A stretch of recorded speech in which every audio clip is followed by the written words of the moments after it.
All right, let's make some bread. So first I'm gonna need 300 grams of warm water. Well, that one we use for salsa. That one's fine.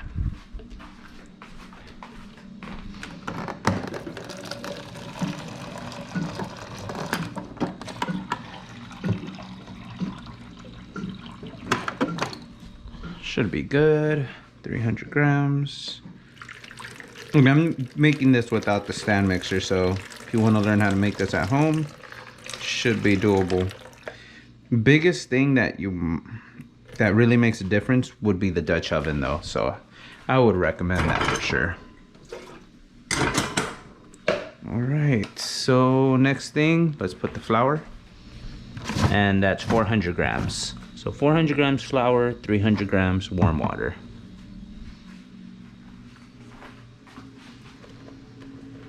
Well, I should have added the yeast, but I can always mix it in right now. It'll be fine.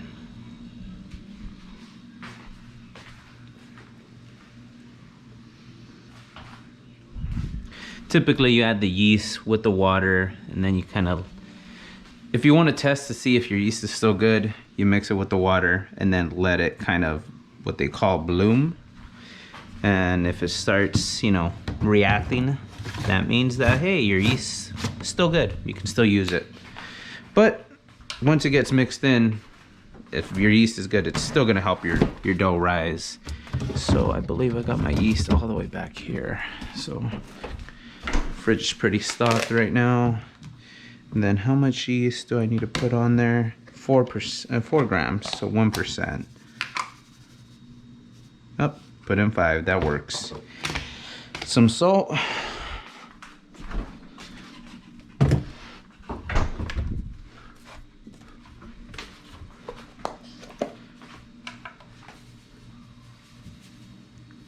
Eight grams.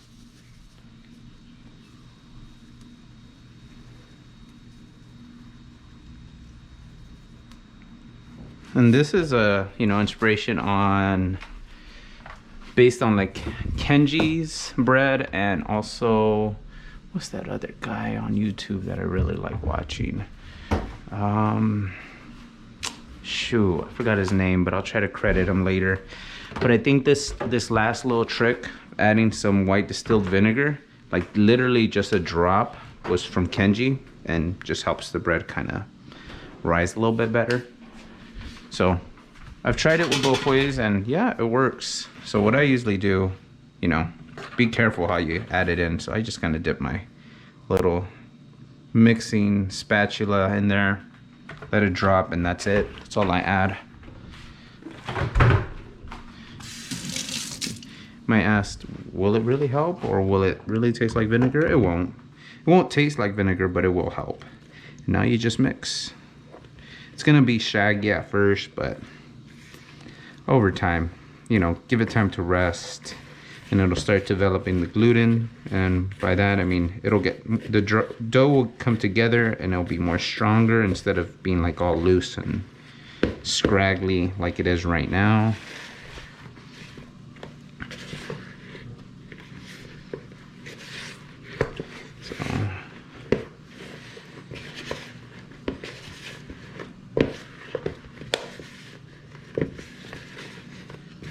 Gonna mix until it's kind of like a cohesive ball and gotten rid of most of the flour on the edge. And then we'll let it rest for about 20 minutes, and then we'll do more folds to build up that gluten, and we'll do that like about 3 times before we're ready to throw it into bake.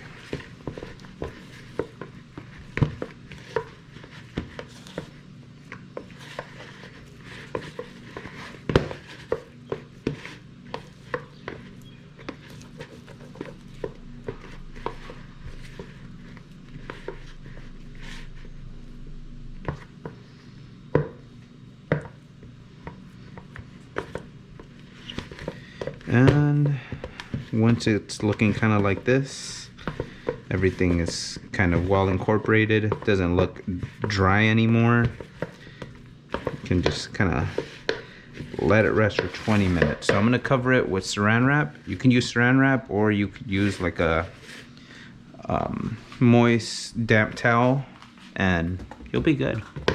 So use some saran wrap though, because I like to see how it, check up on it every once in a while and see how it's coming along, see if it's becoming smoother. So take note, look how. All right, we're back and we're ready to do some of these folds real quick. First thing what you want to do is wet your hands. Wet hands protect you against the dough sticking, so then just grab it, pull, and do this motion. You're building the strength in the gluten.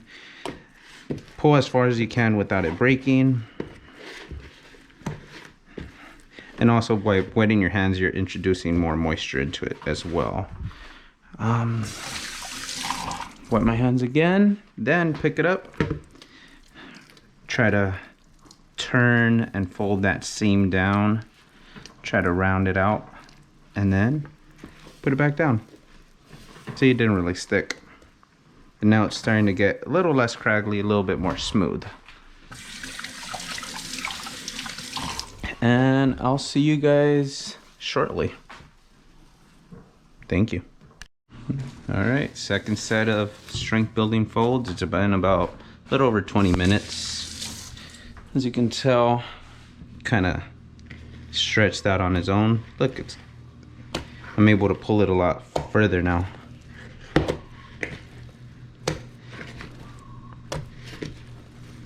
So probably like 1 or 2 more of these and you'll be good.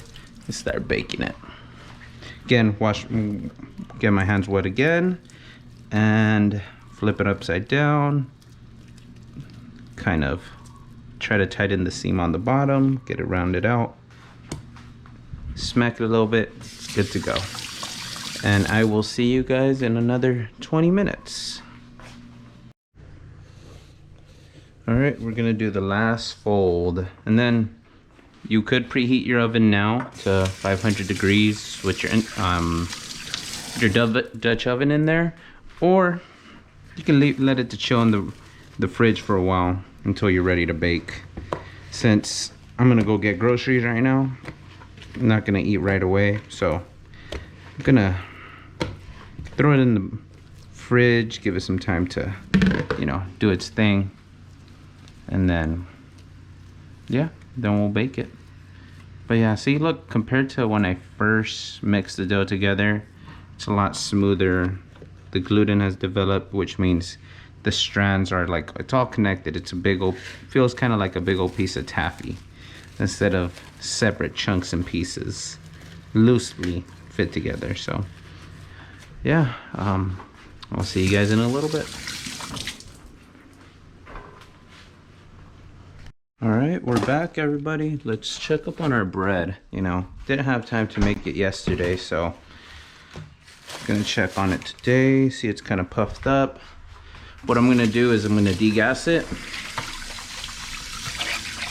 and then do the fold and stretch one last time, and that's it. So I'm just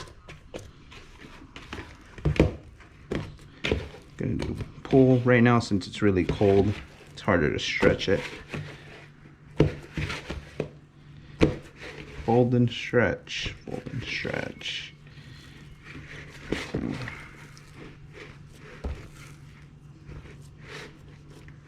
Okay, so let me wet my hands one more time. Every time you do this, it makes the dough easier to handle, and you're also incorporating moisture, more water into it. I like the high hydration doughs over low hydration. Texture just comes out nicer in my opinion. Okay, now we're gonna let this chill outside, come to room temperature,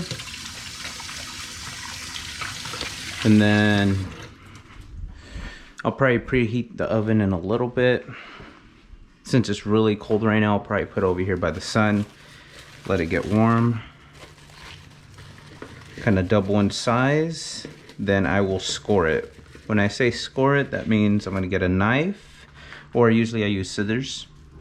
It's a lot easier. kitchen scissors, and I just cut some little cuts that allow all the steam to leave. Otherwise, your bread is going to take the path of least resistance and just, you know, explode in weird ways. But if you you cut it in a certain way, then it's going to look nice. It'll make more sense once we take it out. All right, see you guys in a bit. All right, we're back. I just turned on the oven to 500 degrees. I'm gonna pop in the Dutch oven in there so everything gets nice and warm.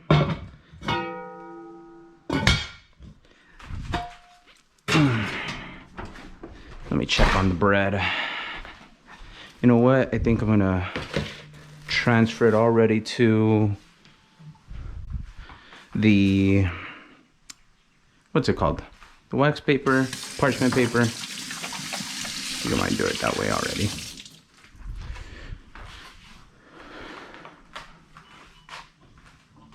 I can do another fold. It won't hurt.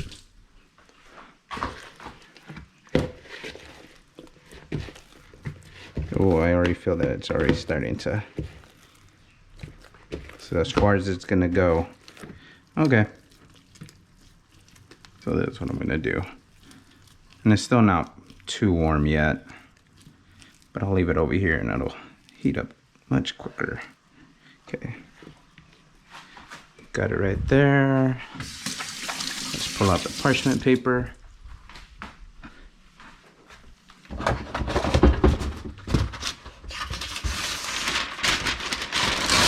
This makes it a lot easier when baking bread to pull it out of the Dutch oven. So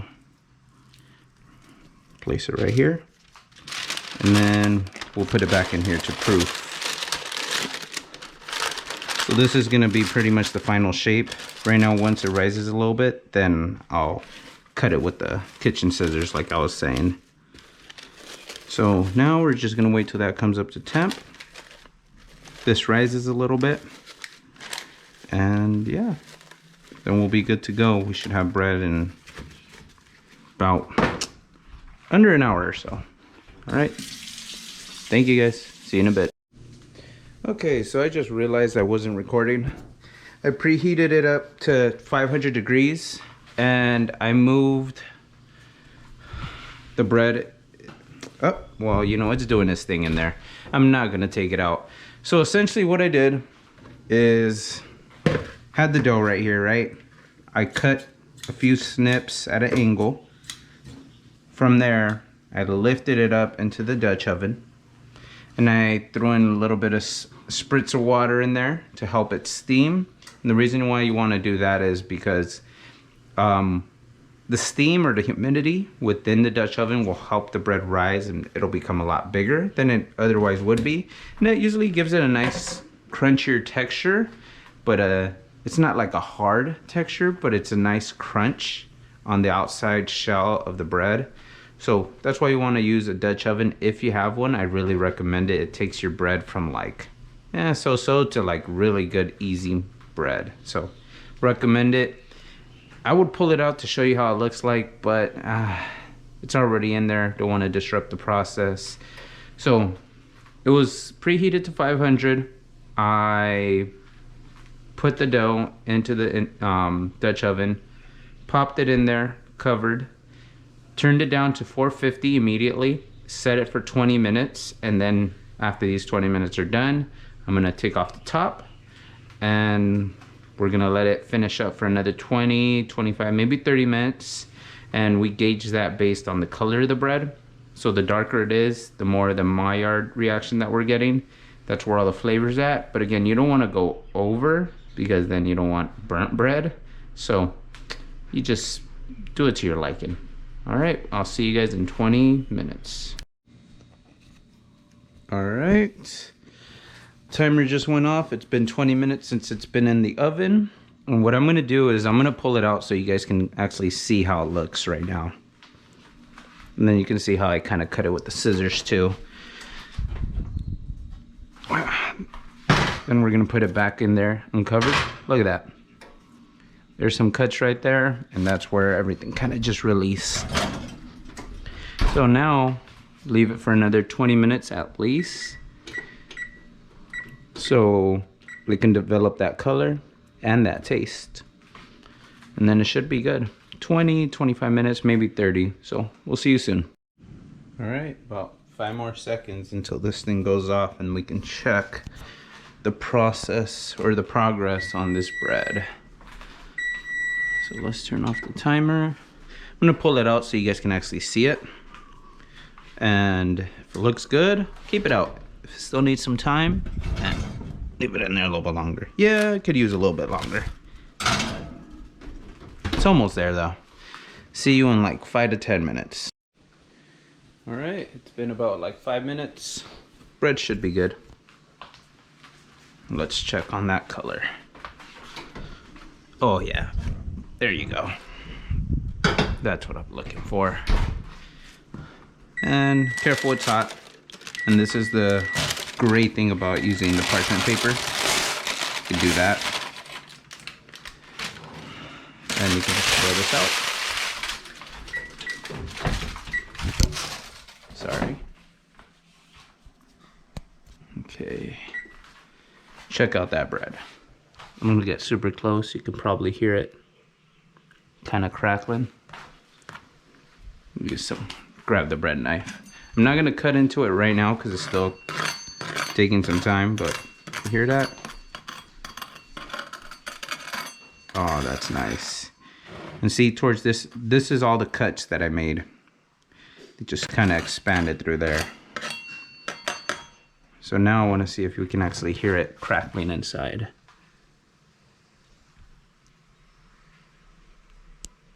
If I get really close, you might be able to hear it.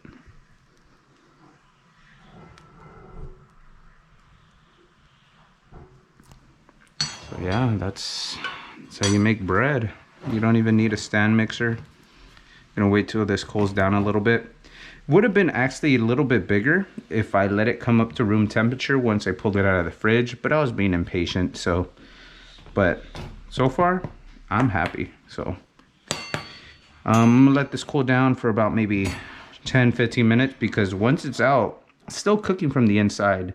So what will happen if you can cut into it right now, and really hot bread is gonna taste good. But then let's say if you want to reheat it later, it's going to lose some of its texture and its integrity too. So it's kind of best to like let it just finish cooking while it's outside. I've got it on one of these little cookie or baking racks right here, so then it can cool off. But once it's finished in about 10 to 15 minutes, I'll cut into it. Probably however you want to cook with it. If you want to make some, you know, avocado toast. My favorite thing is to put peanut butter, cinnamon, and some honey. And my wife likes using like butter and strawberry jam. So we'll probably do a combination of that for breakfast. So yeah, this is how we make the bread. So showing all the angles.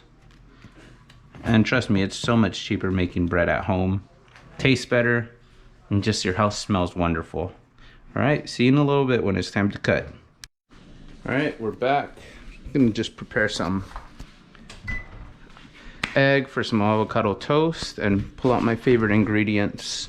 So first thing, get a little pan, get this going. I already prepped some guacamole or just mashed avocado for the avocado toast. Just making bread is just so versatile. You can just do so much with it. So my wife likes the strawberry spread. I like peanut butter, honey, and cinnamon. So now it's ready to cut in. It's been probably like 20-30 minutes by now. So I'm gonna get the big one. Not gonna need this anymore.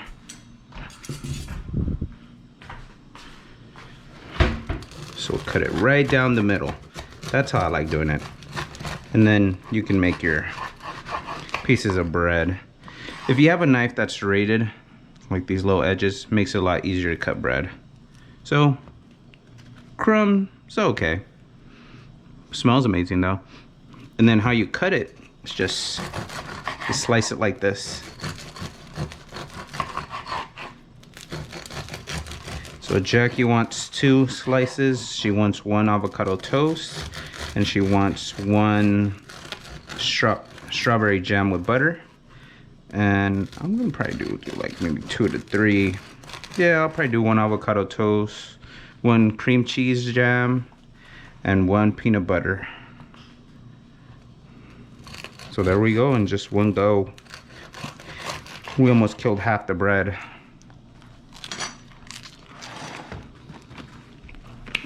Got those prepped.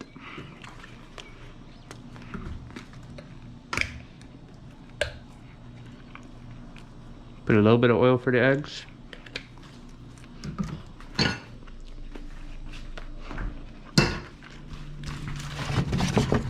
Pull out 2 eggs. 1 for me, 1 for Jackie.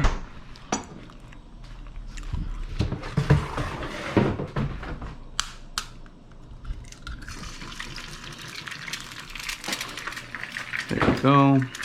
For me, I want the yolk this time. It's nice and warm. Perfect. I want the scraggly fried edges. A little bit too much salt though. Add the pepper. Okay, meanwhile, get this plate ready. Probably use the bigger ones for the avocado toast. 1 for me, 1 for Jackie. There we go.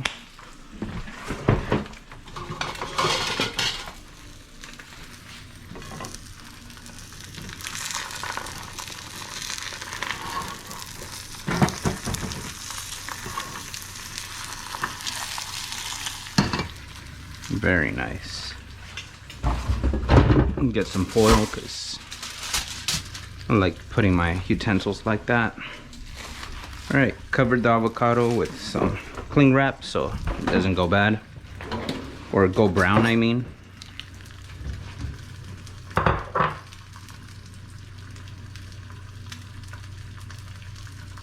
There we go. 1 for me, 1 for Jackie.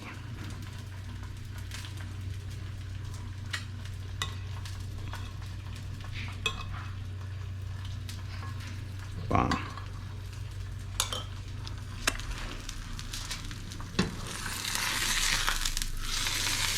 Oh yes, beautiful color. Everyone needs a non-stick pan for their eggs.